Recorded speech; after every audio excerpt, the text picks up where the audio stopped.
حضرت عائشہ یا ازواج ام المومنین ہیں، یہ مائیں ہیں، اپنی ماؤں کے متعلق خیال نہیں آیا کہ کیا کہہ رہے ہیں ہم، قرآن نے کیا کہا ہوا ہے کہ تمہارا یہ رد عمل ہونا چاہیے، قرآن نے حکم دیا ہے کہ اس طرح سے تحقیق کرنی چاہیے، قرآن نے حکم دیا ہے کہ اتنے گواہ ماننے چاہیے، اور اس وقت تک اس ملزمہ کو بالکل بری الذمہ سمجھنا چاہیے جب تک جرم ثابت نہ ہو جائے۔ اس قسم کا کوئی کام نہیں کیا جاتا۔ یہ رسول اللہ صلی اللہ علیہ وسلم کا اسوہ حسنہ ہے، یہ سنت رسول اللہ ہے۔ خدا اس کے لیے وہی بھیج کے بریت کرتا ہے۔ اپنی طرف سے انہوں نے بڑی کھنڈ مار دی کہ ہم نے صاحب حضرت عائشہ کی عظمت برقرار رکھی کہ خدا نے بریت بھیج دی۔ جی رسول اللہ کے متعلق کیا خیال گزرا آپ کا؟ یہ ہے عزیزان من شان نزول کا عقیدہ وضع کرنے کے جذبات محرکہ۔ میں اگر اور بیان کروں، اور ان میں بھی نبی اکرم صلی اللہ علیہ وسلم ہی کسی نہ کسی شکل میں ملوث ہوتے ہیں، نظر آتا ہے کہ کتنی گہری سازش تھی جو یہ ہو رہی تھی قرآن کے خلاف، نبی اکرم صلی اللہ علیہ وسلم کی ذات گرامی کے خلاف۔ حضرت زینب علیہ السلام کا نکاح وہ حضرت زید کے ساتھ جو ہوا، بات بالکل صاف سی تھی۔ حضرت زینب آپ کی پھوپھی ذات بہن تھیں، اتنی قریبی رشتے والی بہن، بچپن سے اکٹھے رہے تھے۔ اس کی شادی آپ نے خود یہ اپنے آزاد کردہ غلام زید کے ساتھ اس لیے کی کہ قریش بنی ہاشم کی عظیم ترین ایک خاتون کی شادی ایک آزاد کردہ غلام کے ساتھ کر کے مساوات کا ایک نمونہ پیش کرنا چاہتے تھے۔ آپ خود شادی کی، اور اس کے بعد وہ نبھ نہ سکی، وہ ہوتا ہے نہیں نبھی، حتیٰ کہ حضرت زید نے، قرآن میں یہ ہے کہ حضرت زید نے، میں اس کا بھی ریفرنس دے دوں، میں نے لکھ لیا تھا احتیاطاً، 33/37 سورہ احزاب کی وہ آیت ہے، اس میں یہ واقعہ موجود ہے کہ معاملہ اس حد تک گزر گیا کہ حضرت زید ان کو طلاق دینے پر آمادہ ہو گئے۔ قرآن میں ہے کہ نبی اکرم صلی اللہ علیہ وسلم نے حضرت زید سے کہا کہ نہ طلاق دو، آپ نہیں چاہتے تھے کہ اس قسم کی جو شادی اس مقصد کے لیے کی گئی ہے وہ ناکام ثابت ہو جائے۔ اور پھر جو اپنی پھوپھی ذات بہن کے اوپر گزرے گی، ایک تو شادی اس طرح سے کی، پھر اس غلام نے معاف رکھی، اس نے طلاق دے دی۔ کچھ بھی قرآن میں یہ ہے کہ وہ آپ کہہ رہے تھے انہیں، حضرت زید کو،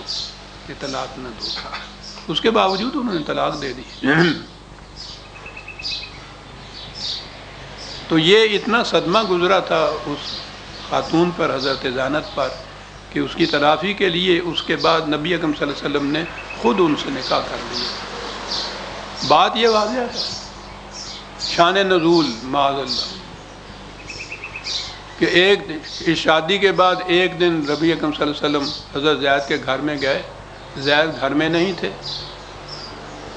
ان کی بیوی یہی حضرت زینب، انہوں نے دروازہ کھولا، وہ سامنے آئیں، معاذ اللہ معاذ اللہ معاذ اللہ، تو حضور ان کو دیکھ کے، ان کے حسن کو دیکھ کے فریفتہ ہو گئے۔ پھوپھی ذات بہن ساری عمر ساتھ رہے ہوئے، خود شادی کی ہوئی، کسی غیر کے گھر میں جیسے گئے ہیں، دروازہ کھلا ہے، سامنے سے وہ نظر آ گئی ہے، فریفتہ ہو گئے اور چاہا کہ خود شادی کر دیں، اور زید سے کہا کہ ان کو طلاق دے دو تاکہ میں شادی کر سکوں۔ قرآن کہہ رہا ہے کہ آپ روک رہے تھے انہیں کہ یہ نہ کرنا۔ شان نزول جو ہے بخاری شریف وہ یہ کہہ رہی ہے۔ کیا کردار نبی اکرم صلی اللہ علیہ وسلم کا پیش کیا جا رہا ہے؟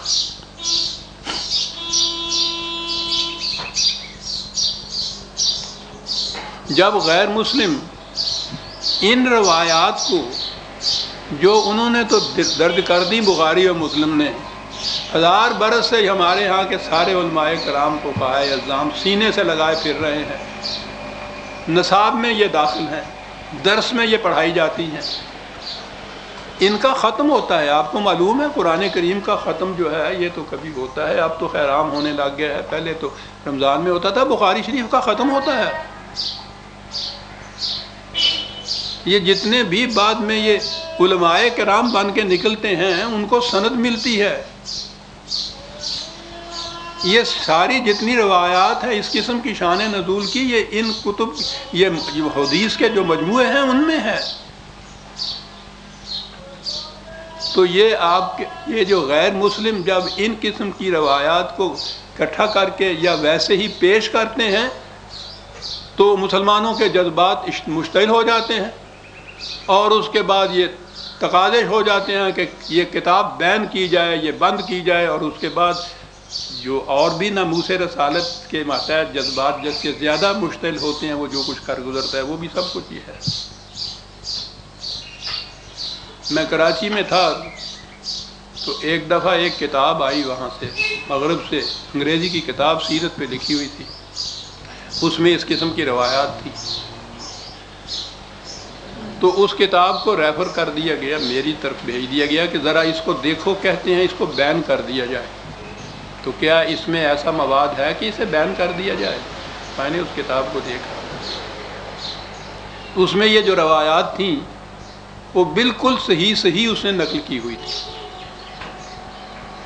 اس میں کسی قسم کی کوئی غلطی، کوئی اضافہ نہیں تھا۔ میں نے اس کتاب کو ان روایات کے اوپر حوالے دیے کہ یہ فلاں کتاب میں ہے، یہ فلاں حدیث ہے، یہ فلاں روایت ہے، یہ فلاں طبری میں ہے، یہ سارے لکھ کے تو میں نے کہا کہ یہ ہے اس قابل کہ واقعی بیان کی جائے کہ یہ اتنی بڑی تہمت نبی اکرم صلی اللہ علیہ وسلم کے اوپر، لیکن اس کو بیان کرنے سے پہلے ان کتابوں کو بیان کیا جائے جہاں سے اس شخص نے یہ لیا ہے۔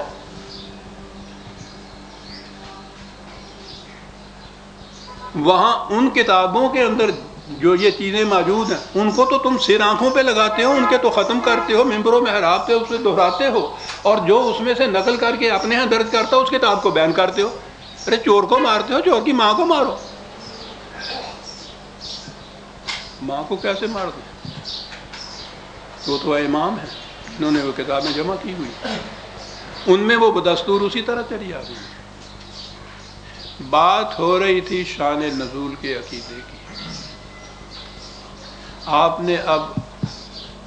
یہ خیال فرما لیا کہ یہ عقیدے کے وضع کرنے کا جذبہ محرکہ کیا تھا؟ گنجائش نہیں تھی اس قسم کی یہ تہمت تراشیوں کی، اس قسم کی افسانہ نگاریوں کی۔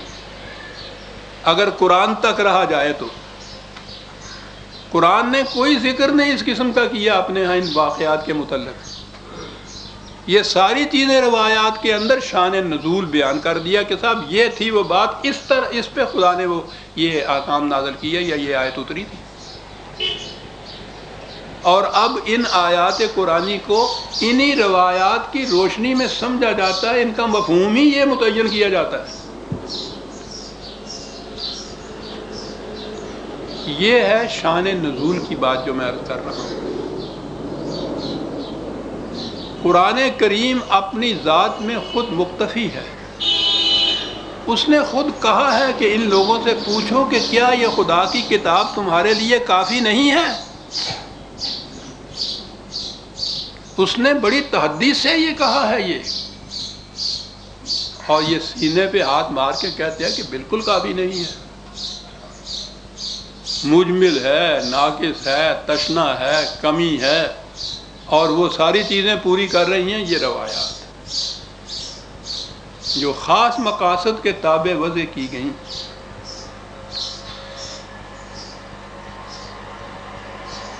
قرآن کریم میں جہاں تک نام لینے کا ذکر ہے، ایک تو حضرت زید کا نام آیا ہے رضی اللہ تعالیٰ عنہ، وہی اس واقعے کے اندر جہاں حضور نے یہ فرمایا، ان سے کہا، میں نے کہا ہے نا کہ غالباً 33/37 کی ہے۔